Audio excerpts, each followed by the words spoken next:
Assalamualaikum warahmatullahi wabarakatuh. Perkenalkan, nama saya Hafizatun Nada 12007143 dari kelas 2C Perbankan Syariah. Puji dan syukur kehadirat Allah Subhanahu wa taala yang telah memberikan rahmat dan karunia-Nya sehingga saya dapat menyelesaikan video yang berjudul Hadis Riba dan Jual Beli dengan tepat waktu. Tidak lupa salawat dan barangkali salam selalu tercurahkan kepada Nabi Muhammad SAW. Di sini saya akan menjelaskan sedikit materi tentang riba dan jual beli. Pertama, yang akan saya jelaskan adalah 1. Riba. Ada beberapa pendapat dalam menjelaskan riba. Namun, secara umum terdapat benang merah yang menegaskan bahwa riba adalah pengambilan tambahan baik dalam transaksi jual beli maupun pinjam-meminjam secara batil atau bertentangan dengan prinsip muamalat dalam Islam. Hadis riba. Riba lebih besar dari zina. Diriwayatkan dari Anas bin Malik radhiyallahu anhu bahwa Nabi SAW bersabda, sesungguhnya 1 dirham yang didapatkan seseorang laki-laki dari hasil riba lebih besar dosanya dari sisi Allah daripada berzina 36 kali. Hadis riwayat Ibnu Abi Dunya. Secara garis besar, riba dikelompokkan menjadi 2, yaitu riba utang piutang dan riba jual beli.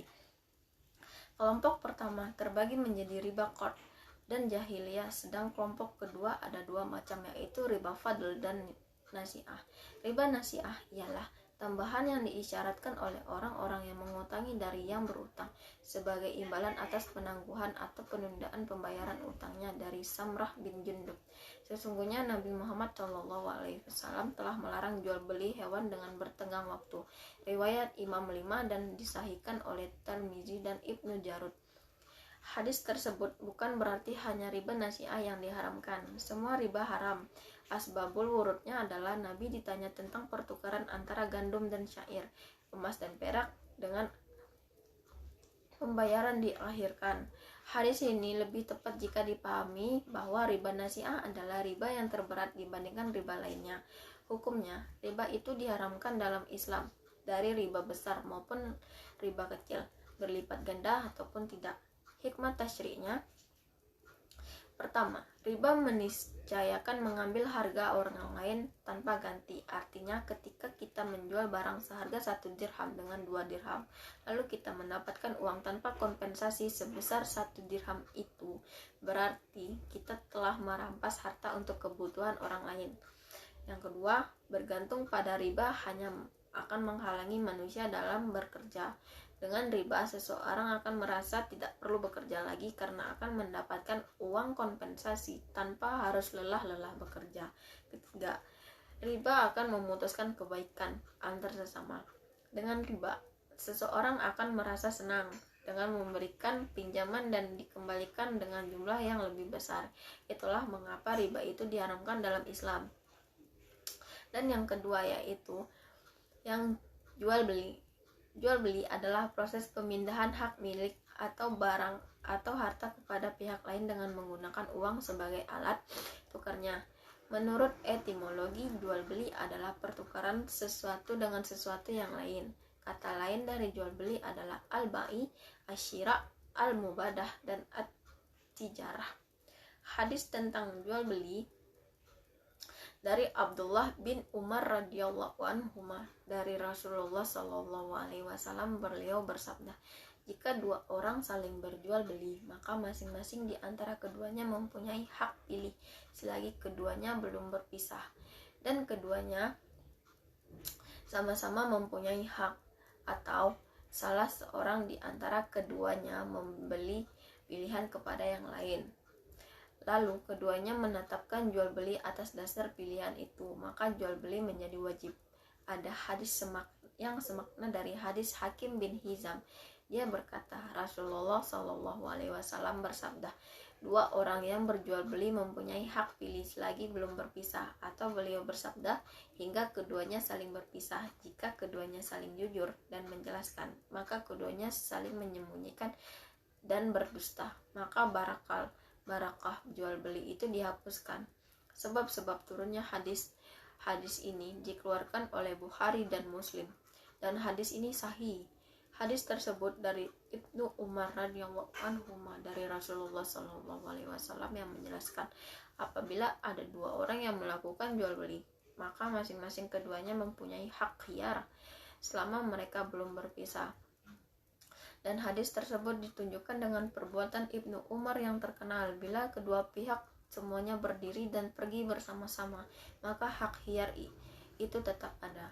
Kemudian Rasulullah Shallallahu alaihi wasallam menyebutkan sebagian dari sebab-sebab keberkahan dan pertumbuhan, sebagian dari sebab-sebab kerugian dan kerusakan. Sebab-sebab barakah, keuntungan dan pertumbuhan adalah kejujuran dalam muamalah, menjelaskan aib, cacat, dan kekurangan atau sejenisnya dalam barang yang dijual. Adapun sebab-sebab kerugian dan ketiadaan barakah ialah yang menyembunyikan cacat, dusta, dan memalsukan barang dagangan. Yang demikian itu merupakan sebab-sebab yang hakiki tentang keberkahan di dunia, yang memberikan nilai tambah dan ketenaran bagi dirinya karena dia bermuamalah dengan cara yang baik, sedangkan di akhirat dia mendapatkan pahala dan balasan yang baik. Sementara sifat kedua merupakan hakikat hilangnya mata pencaharian karena pelakunya bermuamalah dengan cara yang buruk, sehingga orang lain menghindar darinya dan mencari orang yang lebih tepat dipercaya. Sedangkan di akhirat dia mendapatkan kerugian yang lebih besar karena dia telah menipu manusia. Rasulullah Shallallahu alaihi wasallam bersabda, siapa yang menipu kami, maka dia bukan termasuk golongan kami. Hukum jual beli dari kandungan ayat-ayat dan hadis-hadis yang dikemukakan di atas sebagai dasar jual beli, para ulama fikih mengambil suatu kesimpulan bahwa jual beli itu hukumnya mubah atau boleh. Namun menurut Imam Asy-Syatibi, ahli fikih mazhab Imam Maliki, hukumnya bisa berubah-ubah menjadi wajib dalam situasi tertentu. Sebagai contoh dikemukakannya bila suatu waktu terjadi praktik ihtikar, yaitu penimbunan barang, sehingga persediaan hilang dari pasar dan harga melonjak naik. Apabila terjadi praktik semacam itu, maka pemerintah boleh memaksa para pedagang menjual barang-barang sesuai dengan harga pasar sebelumnya. Terjadi pelonjakan harga barang itu, para pedagang wajib memenuhi ketentuan pemerintah di dalam menentukan harga di pasaran. Hikmah jual beli dalam ajaran Islam. 1. Mencari dan mendapatkan karunia Allah. Hai orang-orang yang beriman, apabila diseru untuk menunaikan sholat Jumat, maka bersegeralah kamu pada mengingat Allah, dan tinggalkanlah jual beli yang demikian itu lebih baik bagimu jika kamu mengingat. Apabila telah ditunaikan salat, maka bertebaranlah kamu di muka bumi ini dan carilah karunia Allah dan ingatlah Allah sebanyak-banyaknya supaya kamu beruntung. Quran Surah Al-Jumu'ah ayat 9-10. Ayat di atas menjelaskan bahwa manusia harus mencari karunia Allah di muka bumi ini. Hal ini tentu saja bagian dari kebutuhan hidup manusia dalam menjalankan aktivitas sehari-harian. 2. Menjauhi riba. Sesungguhnya Allah jika mengharamkan atas suatu kaum memakan sesuatu, maka diharamkan pula hasil penjualan. Hadis riwayat Abu Daud dan Ahmad.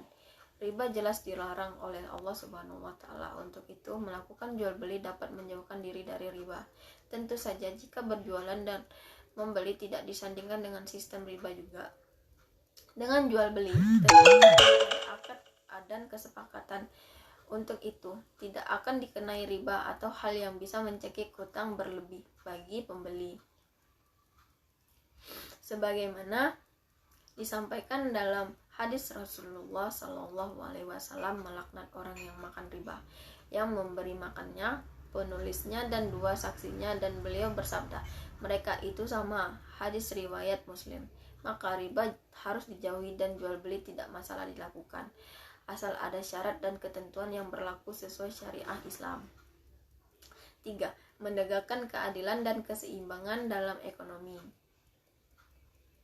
Hai orang-orang yang beriman, janganlah kamu saling memakan harta sesamamu dengan jalan yang batil, kecuali dengan jalan perniagaan yang berlaku dengan suka sama suka di antara kamu. Quran Surah An-Nisa ayat 29. 4. Menjaga kehalalan rezeki. Dengan melakukan jual beli, maka kita bisa menjaga kehalalan rezeki. Tentu saja yang melakukan penipuan atau pelanggaran jual beli akan membuat rugi diri sendiri. Hal ini sebagaimana disampaikan dalam sebuah hadis. Seorang muslim adalah saudara bagi muslim yang lain. Tidak halal bagi seorang muslim menjual barang dagangan yang memiliki cacat kepada saudaranya sesama muslim, melainkan ia harus menjelaskan cacat itu kepadanya. Hadis riwayat Ibnu Majah. Dan bagi penjual atau pembeli yang tidak bisa menjaga kehalalan rezekinya, maka sebagaimana hadis, barang siapa yang berlaku curang terhadap kami, maka ia bukan dari golongan kami. Perbuatan makar dan tipu daya di tempatnya di neraka. Hadis riwayat Ibnu Hibban.